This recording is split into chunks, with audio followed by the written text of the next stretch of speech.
ഒരുപാട് റോഡ് അപകടങ്ങളൊക്കെ നടക്കാറുണ്ടല്ലേ. അപ്പം നിങ്ങൾക്ക് അറിയാവുന്ന കാര്യങ്ങളാണ്.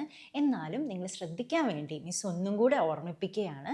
അപ്പം നിങ്ങൾ സ്കൂളിലേക്കും വീട്ടിലേക്കും ഒക്കെ പോകുന്ന സമയത്ത് റോഡിന് സൈഡിൽ കൂടെ വലത് വശം ചേർന്ന് നടക്കാനായിട്ട് ശ്രമിക്കുക.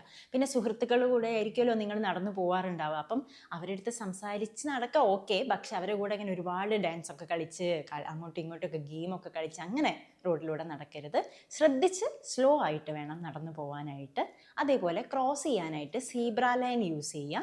സീബ്രയിലൂടെ എന്ത് ചെയ്യണം? റൈറ്റ് സൈഡിൽ നിന്ന് വാഹനങ്ങൾ വരുന്നുണ്ടോ നോക്കുക. വാഹനങ്ങൾ വരുന്നില്ല എന്ന് ഉറപ്പ് വരുത്തിയതിന് ശേഷം സീബ്ര ലൈനിലൂടെ സ്ലോ ആയിട്ട് വേണം ക്രോസ് ചെയ്യാൻ. ചിലരുണ്ട് ക്രോസ് ചെയ്യുമ്പോൾ ഓടുന്നവർ, പെട്ടെന്ന് ഓടി ക്രോസ് ചെയ്യും. അങ്ങനെ ചെയ്യാൻ പാടില്ല.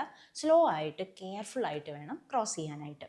ഇനി നിങ്ങൾ സ്കൂൾ ബസ്സിൽ പോകുന്നവരാണെങ്കിൽ സ്കൂൾ ബസ് നിർത്തിയെന്ന് ഉറപ്പ് വന്നതിന് ശേഷം മാത്രം അതിനകത്തേക്ക് കയറുകയും ഇറങ്ങുകയും ചെയ്യാം.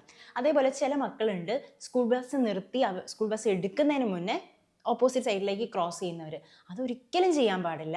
സ്കൂൾ ബസ് അവിടെ നിന്ന് പോയതിന് ശേഷം വാഹനങ്ങളൊന്നും വരുന്നില്ല എന്ന് ഉറപ്പ് വരുത്തിയതിന് ശേഷം മാത്രം സ്ലോ ആയിട്ട് നിങ്ങൾ ഓപ്പോസിറ്റ് സൈഡിലേക്ക് ക്രോസ് ചെയ്യാം.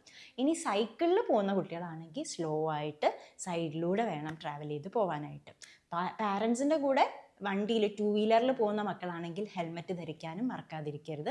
അപ്പോൾ ഇതൊക്കെ നിങ്ങൾക്ക് അറിയുന്ന കാര്യമാണ്. പക്ഷേ മിസ് ഒന്ന് ഓർമ്മിപ്പിക്കാൻ വേണ്ടിയിട്ട്, ശ്രദ്ധിക്കാൻ വേണ്ടി ഒന്ന് പറഞ്ഞു എന്നേ ഉള്ളൂ.